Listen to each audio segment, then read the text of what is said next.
And tonight we're also hearing from two local doctors who are both right near the finish line when those bombs went off. Both are playing important roles, but in different capacities, and both are going back this year. Julia Dunn has their stories. The 2013 Boston Marathon was the first for Albany Dr. Kim Kilby. With her, med students and athletic trainers. I thought it was a good opportunity to go and learn and see how they do their medical response there at a very large-scale event.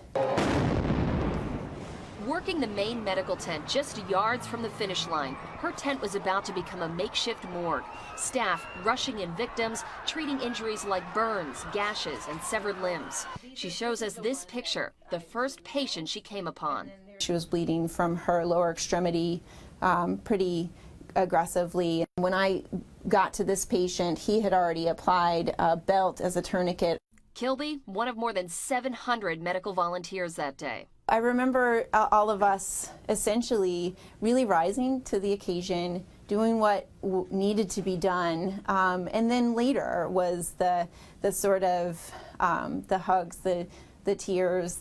Not far away, Dr. Dan Larson had just finished running his 43rd Boston Marathon. He was at a bar with friends from his old Scotia High cross-country team. There were hundreds, thousands of runners who didn't know what to do.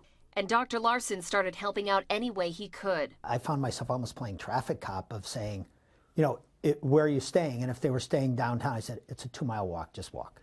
You know, you're staying in Cambridge, it's 3 miles over that bridge, just get there. Both doctors, so close to the epicenter of last year's panic and chaos, say they're looking forward to going back, a decision maybe not so easy for others. People who were injured or right there when the bombs went off, that probably is more difficult for them.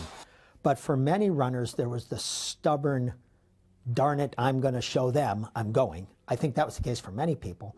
And then for those of us, you know, when you've done it for 45 years, it's just something you do. Julia Dunn, CBS 6 News. And we can tell you that Julia will be live in Boston next Monday, the 21st, when the race steps off. You can count on CBS 6 News to bring you live coverage. We'll begin reporting from the marathon. That's Monday, starting at noon.